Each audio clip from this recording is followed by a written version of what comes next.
වෙනස් වීම changing point එකක් තියෙනවා ප්‍රභාගේ මචං music ඔයාලා හරියට listen කරගෙන ආවොත් එයාගේ old music එයාගේ පරණ music වල තියෙන ඒ vibe එකේ ඉඳන් එයා කතා කරන විදිය එයාගේ art style එක word play එක එයා කතා කරන දේවල් එයා rap කරන දේවල් සහ ඒ ටික එක point එකක් තියෙනවා මචං එතනින් සම්පූර්ණ switch වෙලා කෙලින්ම කතා කරන්න එපා කියන දේවල් එයා කරනවා මට හිතෙන විදිහට එයා දේවල් දැකලා එයා කරලා ඒ දේවල් ඔක්කොම අත්දැකීම් මනම් ඔක්කොමත් එක්ක තේරිලා රයිට් මේක මේමයි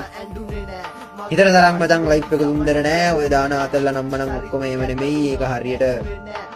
මට වැඩිය බෑගෙන හිටියොත් වෙන්නේ මේ දේවල් ටිකයි කියලා වෙලා ඔළුවට දාගෙන හරි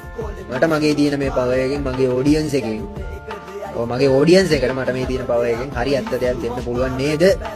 කියන එක බලලා ස්විච් වෙච්ච පොයින්ට් එක ක්ලියර්ලි පේන්න තියෙනවා හරිද එතනින් මේ මිනිස්සයා සම්පූර්ණයෙන්ම වෙනස් වෙලා අර මේ වෙනම තැනක දැන් ඉන්නේ හරිද